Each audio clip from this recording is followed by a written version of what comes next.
Hello, welcome to Oxford Heirlooms. This is the final video for project number 7. Today we're going to attach the lace to the leg openings of the diaper cover, sew the buttons on, and then we'll be finished. I've already inspected this with my spray bottle of distilled water, and I've cut my buttonholes open already.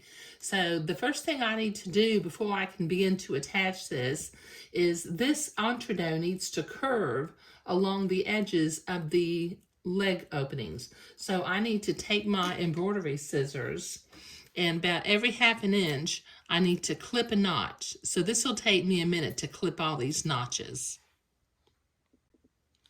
Okay, so I've got all those notches cut so the entredo will curve smoothly.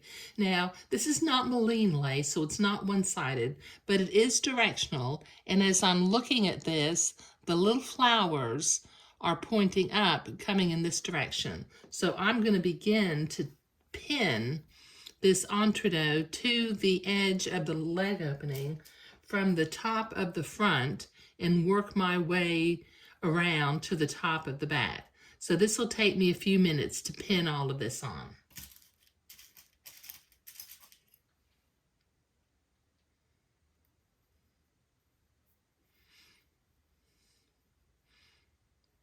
Just curve it around the edges as you come to it. But this will take me a few minutes to get this done. Okay, I've got that pinned on. Now I've got my machine set for a straight stitch, and using the technique of attaching lace to flat fabric, let me see if I can zoom in, I'm going to sew this entredo to one side of the leg opening, tacking it on at the top, at both of the tops, both the front and the back top.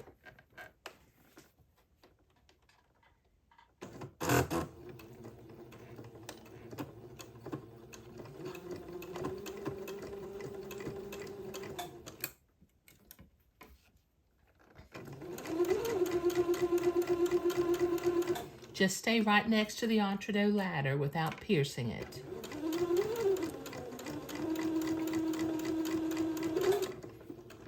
Take our pins out as we come to them. Now this will take me a minute to get all the way around this edge. Okay, I've got one side sewed on. Now before I can go to the ironing board and press that entredo seam to the inside, we've got all of the entredo notched, but I need to go back, and everywhere where we notched the entredo, I need to notch the batiste underneath it without clipping my seam threads. So this will take me a minute to get all of this clipped. Okay, I've got all of that clipped. I've been to the ironing board, I've pressed it back, so it's time to change the machine to a zigzag, the appropriate stitch width and stitch length for sewing entredo, and I'm going to tack this entredo into place.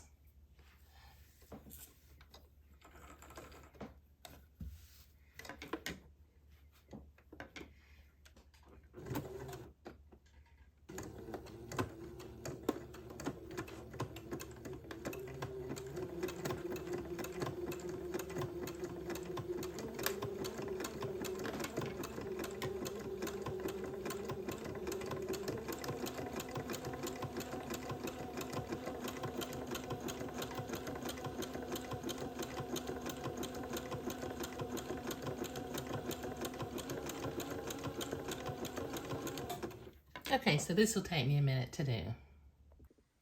Okay, so we've got that zigzagged on, but we need to turn it inside out, and very carefully we need to use the specialty scissors, which once again I'll provide a link for those down below in the video description, but we need to trim away the excess entredo and the seam allowance of the batiste. Just very carefully trim that away using your specialty scissors.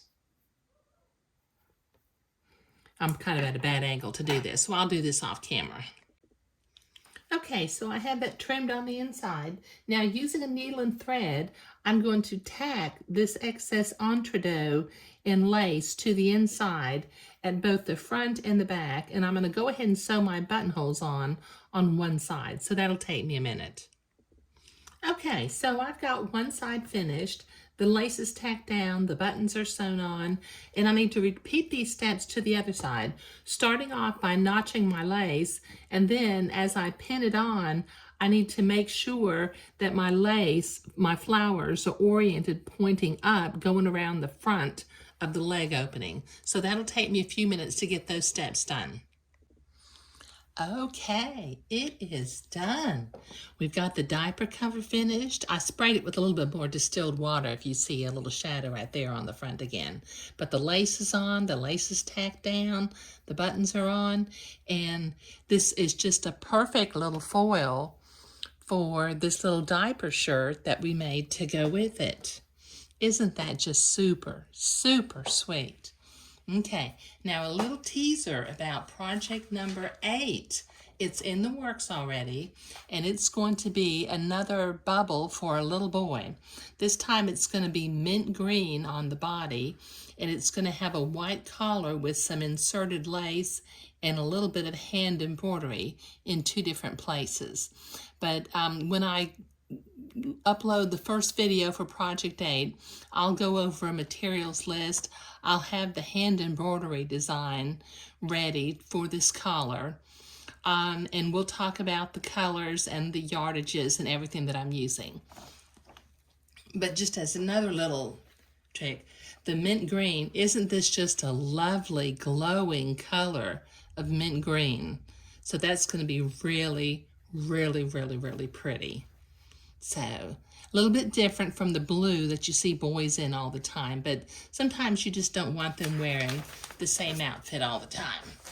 But completing project number 7 was what we did today, a diaper shirt and a diaper cover, and this is obviously for a little girl. Okay, so thank you.